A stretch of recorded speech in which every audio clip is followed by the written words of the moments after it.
Good morning. Today we are going to learn about the histology of the nervous tissue.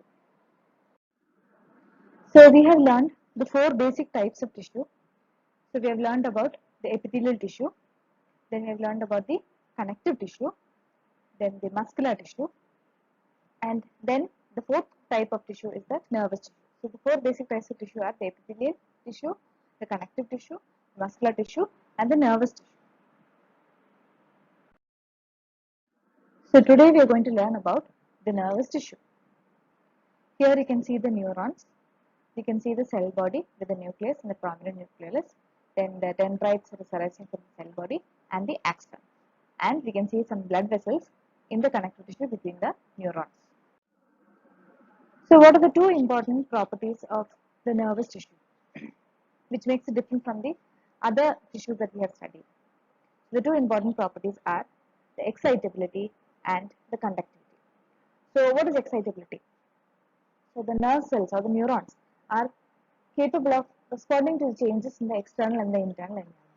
That is known as excitability. And conductivity is the ability to conduct an impulse. So the neurons are going to generate an impulse and that is conducted by the nerve fibers. So this conductivity is also a property of the nervous tissue. So what are the two types of cells that we see in the nervous tissue? The two types of cells are the neurons and the neuroglial cells. The neurons are going to transmit the impulse, whereas the neuroglial cells are the supporting cells. So we are going to learn about the histology of the nervous tissue under the following headings. We are going to learn about the structure of the neuron. Then we are going to learn about the types of the neurons.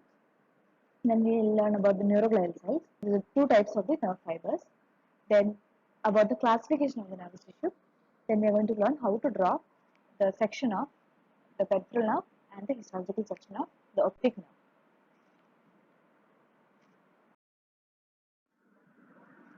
So first we'll look at the structure of the neuron. So we know that neuron is a structural and the functional unit of the nervous tissue. What are the parts of the neuron?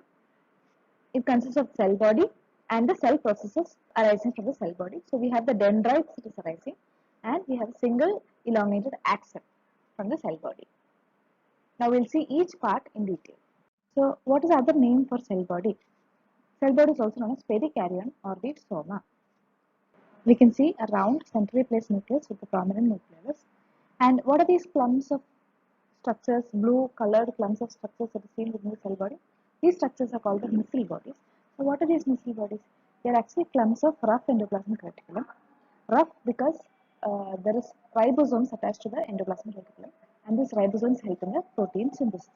So they are clumps of rough endoplasmic reticulum and they stain with basic dyes. They help in the synthesis of new proteins.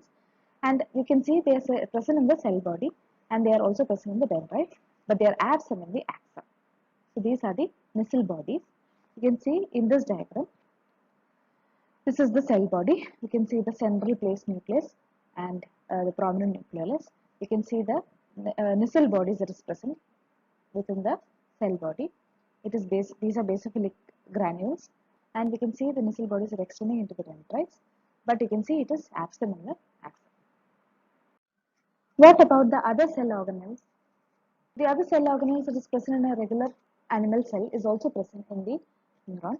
So we have, this is the Golgi bodies that is present close to the nucleus.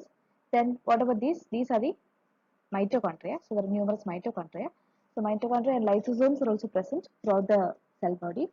Then there are certain lipofuscin granules that is seen. These are residual bodies from the lysosomal activities. So after the lysosomal activities, we get the lipofuscin granules. Then also forming the cytoskeleton, we have the neurofilaments and the microtubules that is present in the cell body around the nucleus and also extending into the dendrites and the axon. So these are the neurofilaments and the microtubules which is going to form the cytoskeleton for the cell body. Now what is axon hillock? So axon hillock is actually a part of the cell body which connects the cell body with the axon. And in this part, the missile bodies are absent. So we should note that the axon hillock is not a part of axon, it is a part of the cell body. And the missile bodies are present throughout the cell body except at the axon hillock. So that is about the cell body. Now we learn about the axon. So axon is otherwise called the nerve fibers. Okay, so this is the nerve fiber. Axon is the nerve fiber of the nerve cell, and every neuron will have only a single axon. So each neuron will have only a single axon. And what are these branches that is arising from an axon? These branches are called collateral branches. Okay. And what is the function of the axon? It is going to carry the impulse away from the cell body. So it is going to carry the impulse from the cell body to the axon terminal. So that is the function of the axon.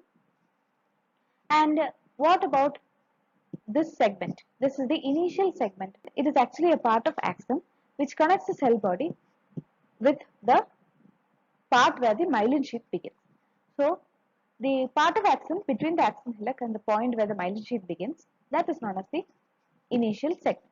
So initial segment is a part of axon and axon hillock is a part of the cell body. What are these branches at the ends of the axon? These branches are called the telodendria. So telodendria are the numerous branches that are seen at the terminal end of the axon. And what are these swellings that are seen at the ends of these telodendria? These swellings are called the terminal botons. So we have the telodendria and the terminal botons, which are actually the swellings at the ends of the telodendria. What is axolemma? Plasma membrane of the axon is known as axolemma, and the cytoplasm of the axon is known as axoplasm. Okay, and we know that the nuclear bodies are absent in the axon. Also, the Golgi complexes are absent. Other cell organelles are absent, but the neurofilaments and the microtubules are extending even into the axon.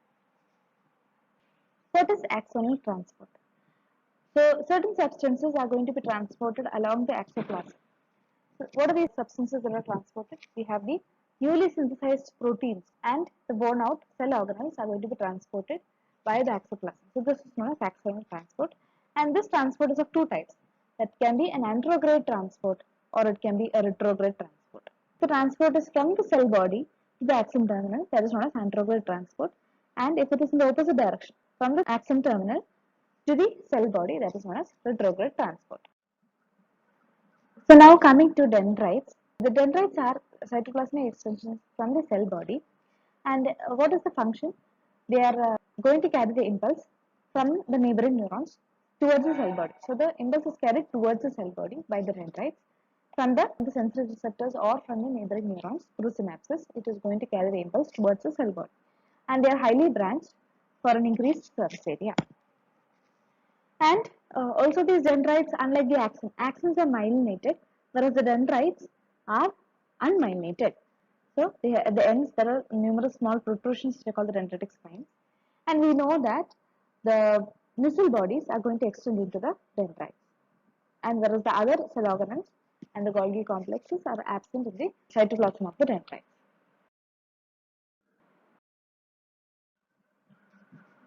So coming to the types of neurons. So on the basis of the arrangement of the cell body processes, we have three types of neurons. These are the multipolar neurons, the bipolar neurons, and the unipolar neurons. So the multipolar neurons have a single axon and many dendrites, actually two or more dendrites. Bipolar neurons have only one dendrite and one axon. So one dendrite is arising from one pole, and from the opposite pole the axon is arising. So this makes it a bipolar neuron. Whereas unipolar neuron has a common cell process that is arising from the cell body, which will then bifurcate and form a dendrite and axon. So these are called the unipolar neurons, and the unipolar neurons are derived developmentally from the bipolar neurons. That is, these two processes have approximated with each other to form this common process. So since the unipolar neuron is derived from the bipolar neurons, these unipolar neurons are called pseudo-unipolar neurons. They are called the pseudo-unipolar neurons. So now let us see the examples for the multipolar neurons, bipolar neurons, and unipolar or the pseudo-unipolar neurons. Multipolar neurons is the most common type of neuron, and all our motor neurons are multipolar neurons. Whereas bipolar neurons are seen only in certain regions. So in the eye, we have the retina. So the neurons in the retina are bipolar neurons. Also, in the nasal mucosa, we have the olfactory cells, which are bipolar neurons. Also, related to the eighth nerve, the vestibular nerve and the cochlear nerve, we have the vestibular ganglia and the spiral ganglia. The neurons that are seen in the vestibular and spiral ganglia are bipolar neurons. These are examples are very important. So, these are the regions where we get the bipolar neurons. The pseudo-unipolar neurons are seen in the neurons in the dorsal root ganglia. So, we know that from the spinal cord, the spinal nerve arises as a dorsal root and a ventral root. In the dorsal root, there is a dorsal root ganglia. And the neurons within this dorsal root ganglia are the pseudo-unipolar neurons. Now, on the basis of function, the neurons are classified as sensory neurons and motor neurons. So here look at this diagram. You can see this is the section of spinal cord and this is the ventral root and this is the dorsal root, and these two roots will join and form the spinal nerve. And we can see in the dorsal root that's a swelling, and that is the dorsal root ganglia. Now, this is a sensory neuron. You can see that this is the peripheral process of the sensory neuron. This is the central process of the sensory neuron. So the peripheral process is going to carry the impulse from this receptor. This is sensory receptor in the skin, and the impulse is going to be carried from the sensory receptor to the central nervous system. And examples for these type of sensory neurons are the pseudo-unipolar neurons. You can see the cell body of the pseudo-unipolar neuron that is located in the dorsal root ganglia. Then this is an example for a motor neuron. You can see the axon is carrying the impulse from the cell body of the motor neuron within the central nervous system, within the spinal cord, to the effector cell. Here the effector cell is a muscle. So the impulse is carried from the central nervous system to the muscles. And examples for these motor neurons are the multipolar neurons. There is one more classification based on the length of the axon. So if it is long axons, these are Golgi type 1, and if they are short axons, it is Golgi type 2. Okay, so the Golgi type 1 long axons are going to form tracts within the central nervous system. An example for this is the pyramidal cells of the motor cortex in the cerebrum. What is all these pyramidal cells in the motor cortex? We'll study later when we're learning neuroanatomy. For now, we learn an example for Golgi type 1 is the pyramidal cells of the motor cortex of cerebrum.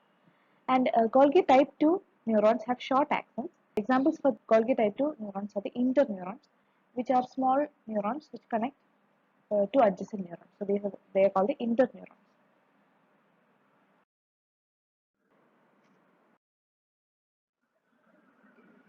So next we are going to learn about the neuroglial cells. We know that the nervous tissue consists of neurons and the neuroglial cells. The neurons we have covered. Now we learn about the neuroglial cells. This is an important topic and it's often asked as a short note in your examination.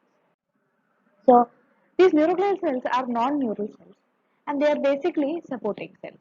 They are the supporting cells of the nervous system. And how are these neuroglial cells different from the neurons? So the neurons, they transmit impulse, whereas the neuroglial cells are supporting cells, and they are not going to transmit the impulse. Another important difference is the neuroglial cells have the capacity to divide, whereas the neurons do not have the capacity to divide. So these are the two basic differences. That is, the neuroglial cells have the capacity to divide, and they are not involved in the conduction of nerve impulse.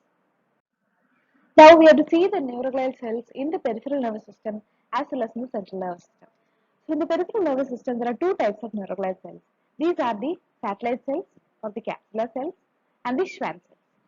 The Schwann cells are responsible for the myelination of the axons in the peripheral nervous system. So there are two types of cells, the satellite cells or the capsular cells and the Schwann cells or the neural lemmocytes.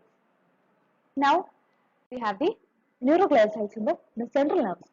There are four types of neuroglial cells in the central nervous system. These are the astrocytes, the oligodendrocytes, the ependymal cells, and the microglia. These are the astrocytes, oligodendrocytes, ependymal cells, and the microglia. So these are the four types of neuroglial cells. This is a schematic diagram showing the brain tissue. This is the outer covering of the brain, that is the pia major, and this space, this cavity that is seen within the cerebrum, this cavity is called the ventricle, and the ventricles are lined by a group of neuroglial cells, and these neuroglial cells are called the ependymal cells. These are the ependymal cells. Okay, and this yellow colored structure, this is the neuron. Okay, and laying down the myelin sheath for this neuron, we have this neuroglial cell, and that is the oligodendrocyte. Okay, so this pale blue color, this is the oligodendrocyte, and this pale pink color, these are the astrocytes. Okay, these astrocytes are seen in relation to a blood vessel. And then I told you about the ependymal cells, which is lining the ventricles of the brain. And this is the smallest neuroglial cell, and these are called the microglia. So we'll see the structure and function of each of these neuroglial cells in detail. So we'll go to the oligodendrocytes. So oligodendrocytes are present in the gray matter as well as in the white matter, and they are responsible for the myelination of the nerve fibers in the central nervous system. Okay, they are responsible for the myelination of the axons. And what is the structure? It has a spherical nucleus, and there are several short processes that is arising from the oligodendrocyte. Now, all of you look at this diagram. This is the processes of the oligodendrocyte. Okay, so we can see each process is laying down this myelin sheath. This myelin sheath is pink in color, the axon is yellow in color. So each of these processes is laying down myelin sheath for a segment of the axon. So a single oligodendrocyte is responsible for the myelination of segments of several neurons. That is very important. This is the function of the oligodendrocyte, the myelination of the axons in the central nervous system. Now, moving on to the astrocytes. So, astrocytes are seen in between the neurons, and they provide the structural support to the nervous tissue. And the most important function of astrocyte is it participates in the blood-brain barrier. So, this is the astrocyte. You can see it has a large round central nucleus and numerous cytoplasmic processes that is arising in all directions, long processes. And we can see that at the ends of the cytoplasmic processes, in close relation to a capillary, it is going to expand. And this expanded portion of the cytoplasmic processes of astrocytes are called the perivascular foot. This is forming the perivascular foot. The endothelium of the capillaries as well as the perivascular foot of astrocytes together is going to form the blood-brain barrier. It is going to form the blood-brain barrier. Why do we need a blood-brain barrier? So there are many toxins in the air, there are many toxins in the food that we have or other substances. So all these toxins that are inhaled or ingested is reaching the blood. But you don't want those toxins to reach the brain tissue, because brain tissue, lot of activities are happening, important vital functions are going on in the brain. So you don't want all the toxins that is present in the blood to reach the brain. You want to have a protected environment for the brain. So we have the blood-brain barrier. And what is forming the blood-brain barrier? The astrocytes help in the formation of the blood-brain barrier. So that is the most important function of astrocytes. Astrocytes have got many other important functions. You can read up those functions. But the most important function that you need to write in your answer is the blood-brain barrier that is formed by the astrocyte, by the formation of the perivascular feet. Now, there are two types of astrocytes. That is the protoplasmic astrocytes and the fibrous astrocytes. The protoplasmic astrocytes are mainly seen in the gray matter, and the fibrous astrocytes are mainly seen in the white matter. Protoplasmic processes, you can see the cytoplasmic processes are highly branched, but they are short. Here they are longer, but they are less branched. These are the basic two types of astrocytes, the protoplasmic astrocytes and the fibrous astrocytes that is seen in the central nervous system. Now we'll move on to the next type of neuroglial cells, that is the microglia. And these are the smallest. You can see this is the oligodendrocytes, the astrocytes, the ependymal cells. Among all these neuroglial cells, the microglia are the smallest and they are least common, present in both gray and white matter, and they appear only at the site of injury for the purpose of phagocytosis. So the function is phagocytosis at the site of injury. That is the function of these microglia cells. And these microglia are mesodermal in origin. This is very important point. That is, all the other neuroglial cells, be it astrocytes, oligodendrocytes, or ependymal cells, they are all taking origin from the ectoderm. Okay, you will learn the details when you're learning about the development of central nervous system. You will learn that all these neuroglial cells are derived from the neural tube, which is ectodermal in origin, whereas the microglia are mesodermal in origin. So that is the one difference of the microglia from the rest of the neuroglial cells. Now moving on to the ependymal cells. We already discussed this diagram. This is the brain tissue, these are the neurons, and these are the other neuroglial cells. And this is the cavity within the brain that is called the ventricle, which is filled with CSF. And these ventricles are lined by the ependymal cells. These ventricles are lined by the ependymal cells. As well as in the spinal cord, there is a central canal within the spinal cord. and that central canal is also lined by the epidermal. So you can look at these epidermal cells, they are ciliated columnar cells. Okay, so these are the ciliated columnar cells which forms a simple epithelium, but it is not resting on a base membrane, and it is lining the ventricles of the brain and the central canal of the spinal cord. These are the ependymal cells. Now, ependymal cells are of different types. We have the regular ependymal cells, which are not specialized. Then we have certain cells. Can you see this cell? There is a process that is extending into the gray matter.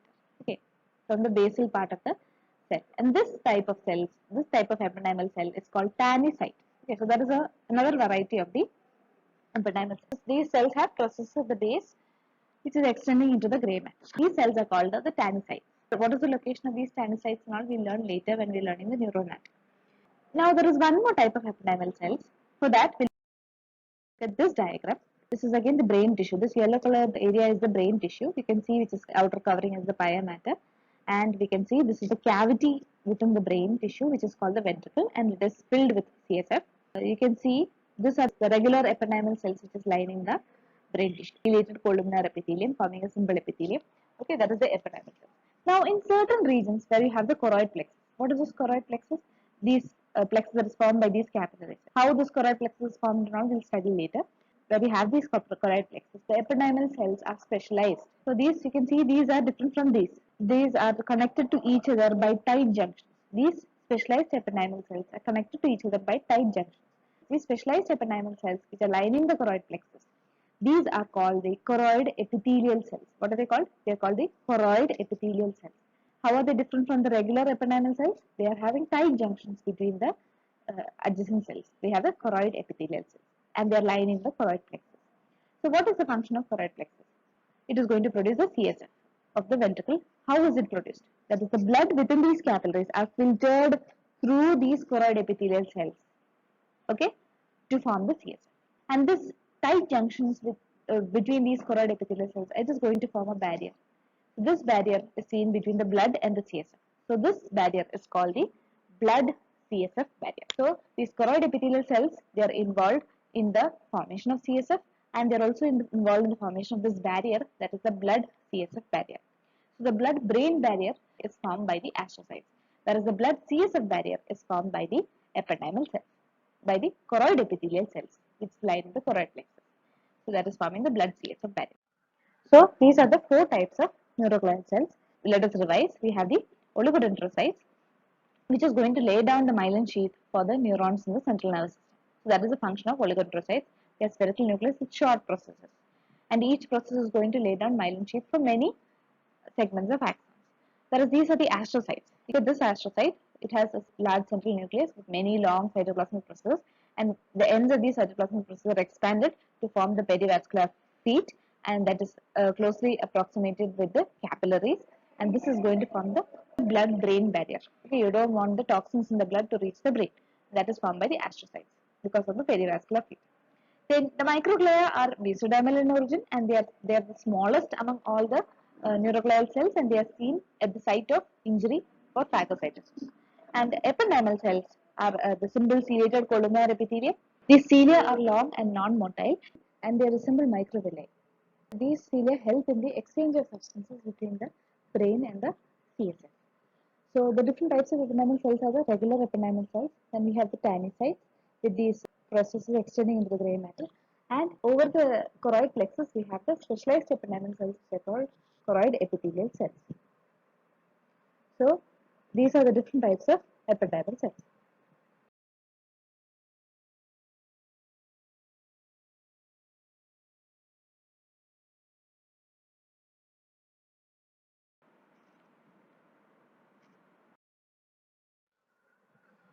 Now coming to the types of nerve fibers. We know there are two types of nerve fibers, myelinated nerve fibers and unmyelinated nerve fibers. So coming to the myelinated nerve fibers, so look at this diagram. This yellow color structure, this is the axon, and surrounding it, this orange color structure, this is the myelin sheath, which is laid down by this pink colored cell, which is the Schwann cell. So in the peripheral nervous system, we know the Schwann cells is laying down the myelin for the axons, and this is the Schwann cell, which is laying down the myelin sheath. So in the peripheral nervous system, the Schwann cells provide support to the nerve fibers. and they form a sheath around the axon, which is known as the myelin sheath. Such nerves are called the myelinated nerve fibers. What about the unmyelinated nerve fibers? Are the Schwann cells present? Yes, the Schwann cells are present, but they are simply going to act as supporting cells. They are not going to form a myelin sheath around the axon. Now look at this diagram. This yellow colored structure is the axon, and these pink colored cells are the Schwann cells. So these Schwann cells are going to lay down a myelin sheath. This blue colored structure is the myelin sheath, which is laid down by the Schwann cell. So it is going to lay down myelin sheath for only a segment of the axon. So we can say that many Schwann cells are involved in the myelination of one axon, or one Schwann cell is involved in the myelination of a small segment of an axon. Okay, and what is this nodes of Ranvier? This nodes of Ranvier is the part of axon which is devoid of myelin sheath, or the part of axon between two adjacent Schwann cells is known as the node of Ranvier. So the part of axon devoid of myelin sheath is known as node of Ranvier. That the Schwann cell is surrounded by a layer of connective tissue which is called the basal lamina. This is a cross section of the nerve fiber. So this is the axon, and this is the Schwann cell which is laying down this blue colored structure which is the myelin sheath.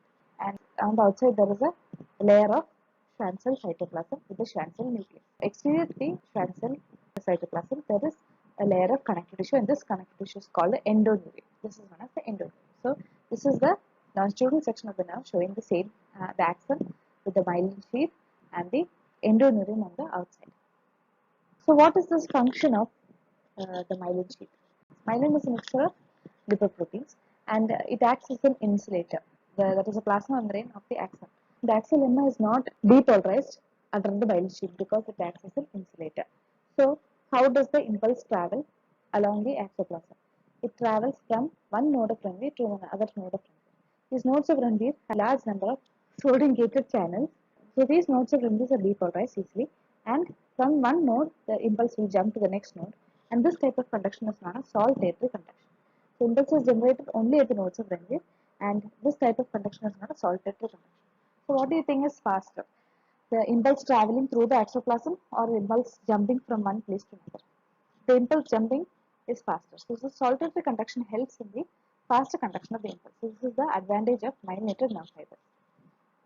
What is the part of axon between two nodes of Ranvier, two adjacent nodes of Ranvier? So we have the two successive nodes of Ranvier, and this part of axon is known as internodal segment. This is important. This part of axon is known as internodal segment.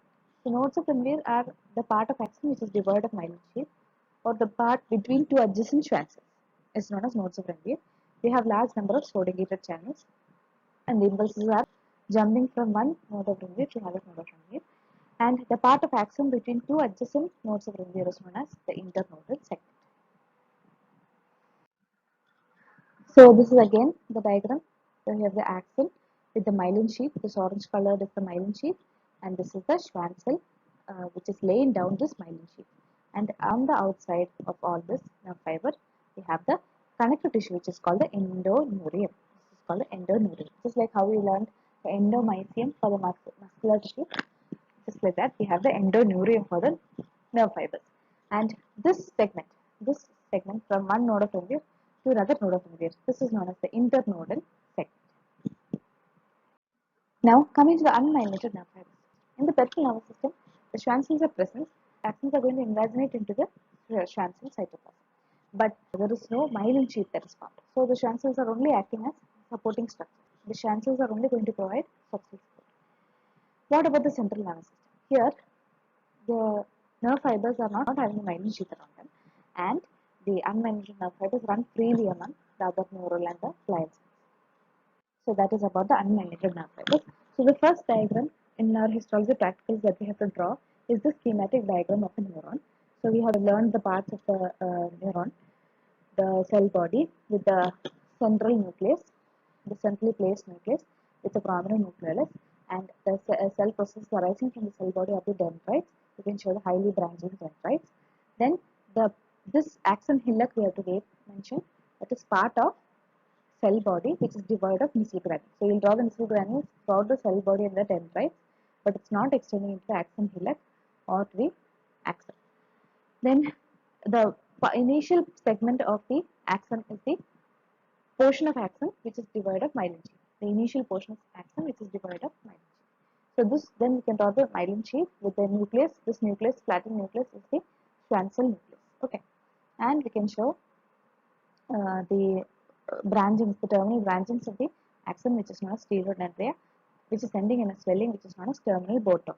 In the practical class, we will see sections of neurons stained with toluidine blue. So that all the structures will take a blue stain. And this is the schematic diagram how we will draw the neuron. Now we'll move on to the classification of the nervous tissue. So we know that the nervous tissue consists of central nervous tissue system, the peripheral nervous system, and the autonomic nervous system. Central nervous system consists of brain and spinal cord, whereas the peripheral nervous system consists of the peripheral nerves and the ganglia.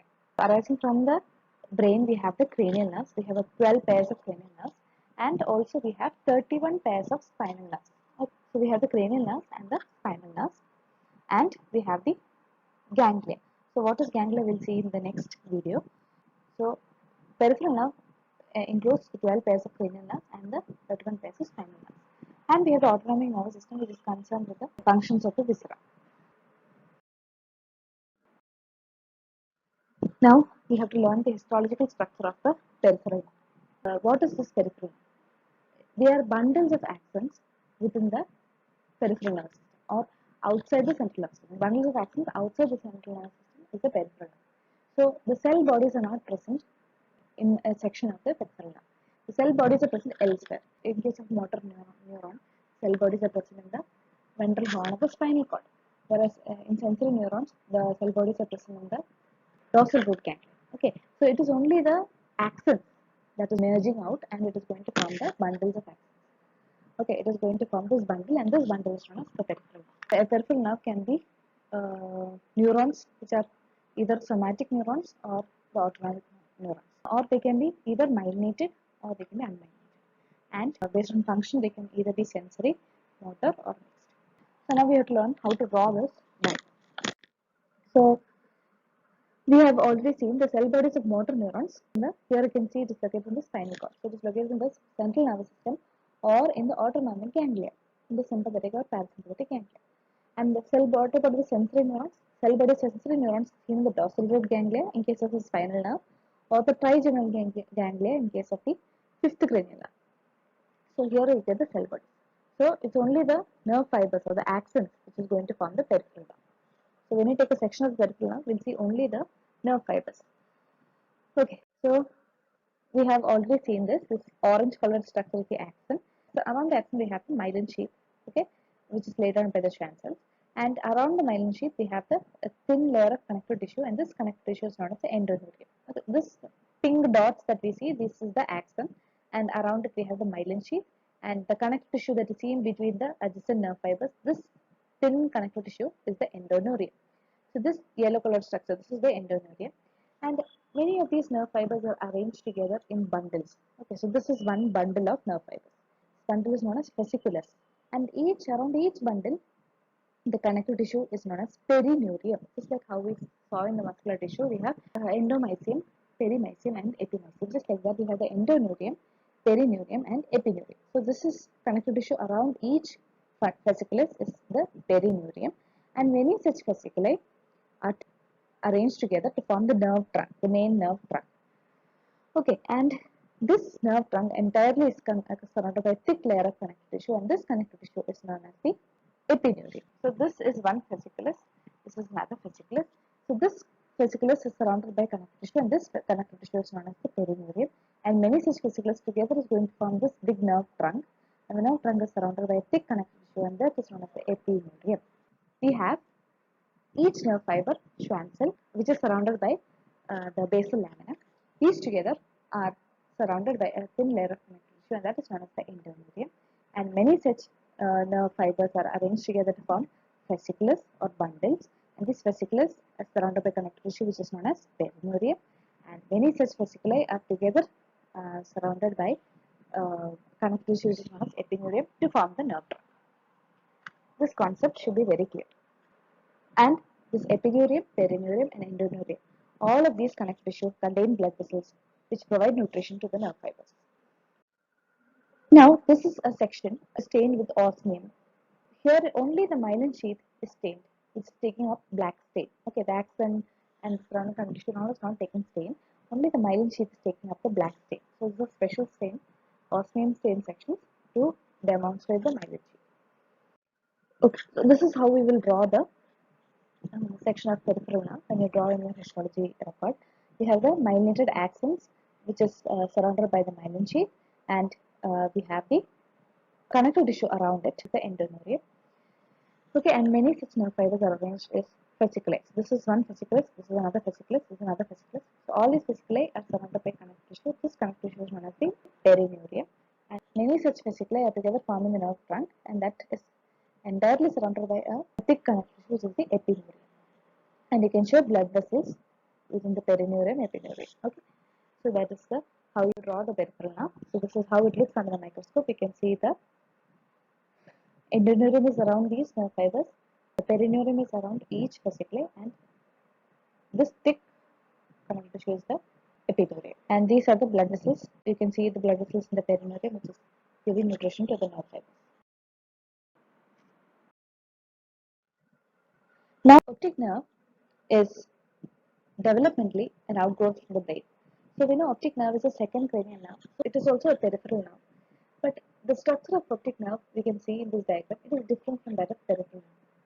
So why is it? Only the optic nerve is different from that of peripheral nerve. Though it is a peripheral nerve, the structure is different because it is developmentally it is an outgrowth from the brain. So it will receive the three coverings of the brain.